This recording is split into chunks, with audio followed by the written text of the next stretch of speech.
మిత్రులారా, ఇప్పుడే మన ముందు మన నగర అధ్యక్షులు శ్రీనివాస్ గారు చెప్పారు విషయాలన్నీ.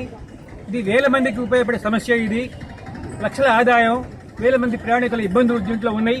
గుంతలు, వానాకాలం వస్తేనేమో మోకాళ్ళ నీళ్లు, ఎండాకాలం వస్తున్న బగ్గుమనే మంట, గర్భిణీ స్త్రీలు, వృద్ధులు, బాలికలు ఎంత కష్టపడుతున్నారో మీరు ఒకసారి ఊహించండి.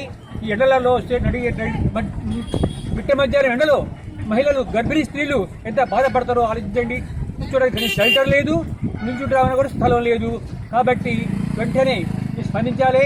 దీన్ని ఎంత వద్దన్నా కూడా దీన్ని ఆపలేని ప్రయాణాన్ని నగర నడిపడుతున్నటువంటి గ్రామాన్ని, ఈ పంచాయతీ యొక్క మన స్థలాన్ని డెవలప్మెంట్ చేసుకుంటూ పాత బస్ స్టాండ్ ద్వారా ప్రజలందరికీ సౌకర్యాలు కలిగించాలని, వచ్చిన వారికి నీడ ఇవ్వాలని, కనీసం పెద్ద సౌకర్యాలు లేకపోయినా మీ టాయిలెట్స్ కూడా మినిమం ఉండాలని కోరుతూ మేమంతా ప్రభుత్వం తెలియజేస్తున్నాం. ఇంతకుముందు చెప్పినట్లుగా మేము ఈ కనుక త్వరలో పరిష్కారం కాకపోతే భారీ ఎత్తున ప్రజలతో మమేకమై ఉద్యమం చేస్తామని ప్రభుత్వాన్ని తెలియజేస్తున్నాం. జై హింద్.